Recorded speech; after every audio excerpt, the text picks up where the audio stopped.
Les Voix du Havre. Une chronique en partenariat avec les bibliothèques du réseau Lire au Havre.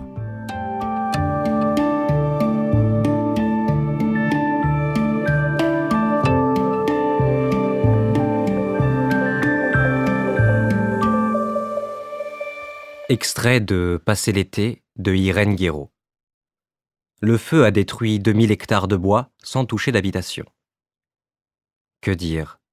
Des centaines de trous d'écureuils dans les arbres, des centaines de terriers, de lièvres, de blaireaux, de renards, des fourmilières et des centaines de nids, au sol ou sur les branches, et des milliers de galeries d'insectes sous l'écorce, et des fourrés en arceaux où se reposent des jeunes faons, et des toiles d'araignées.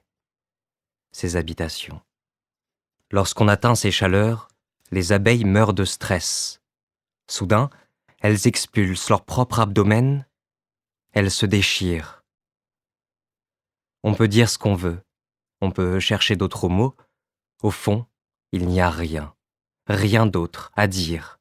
On est arrivé au point où les abeilles se suicident, où les oiseaux tombent du ciel de chaleur et de stress. Août, et ça ne cesse pas. On va devoir redescendre des estives. Pourtant, les brebis avaient si vaillamment grimpé jusque là-haut, certaines se souvenant de l'herbe grasse, des torrents frais. Mais après quelque temps, on n'a trouvé que des pâtis brûlés et plus aucun torrent.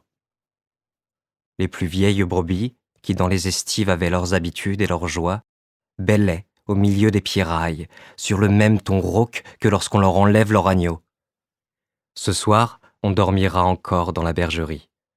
On fera pâturer les bêtes dans le dernier coin un peu vert, et puis demain, on redescendra. Le tout est de savoir si on mettra les bêtes dans des camions ou si on fera le retour à pied. Dans un cas, il faut faire monter des camions. Dans l'autre, des citernes d'eau. Et puis, une fois en bas, faudra voir avec quoi on va nourrir les bêtes. Dans le sol, par endroits, le feu couve encore. On voit des nuées de fumée, un ciel d'étain poudreux, les ossatures noircies des arbres. On le sait bien, sans les forêts, sans les vraies forêts, chaque été, on étouffera un peu plus.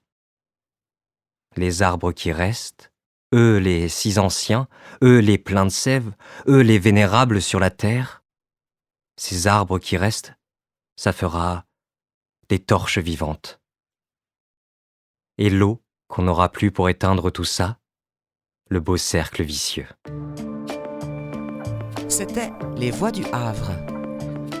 Une chronique en partenariat avec les bibliothèques du réseau Lire au Havre.